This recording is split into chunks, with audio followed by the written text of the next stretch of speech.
from Abu Dhabi who keeps sending me a lot of funny stories.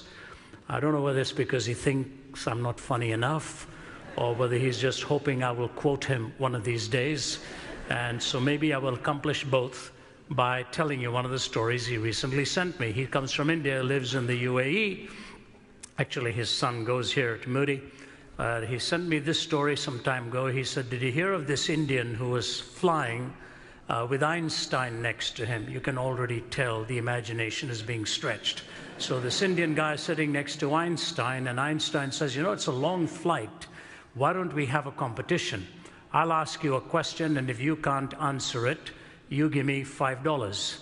Then you can ask me a question, and if I can't answer it, said Einstein, I'll pay you $500. The Indian guy, you know, thought this is a great deal. If I can't answer it, $5. If he can't answer it, $500. So he told Einstein, all right, you go first. So Einstein said, how far is the moon from the Earth? And the Indian thought and thought.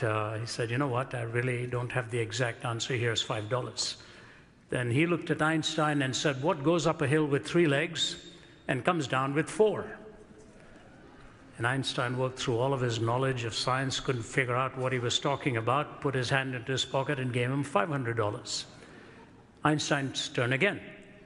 Einstein said, before I ask you my next question, what does go up the hill with 3 legs and come down with 4?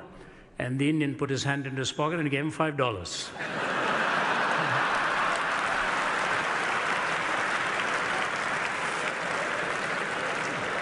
So the moral of the story is never get into a Q&A game with an Indian, especially if money is involved. One way or the other, they'll find it.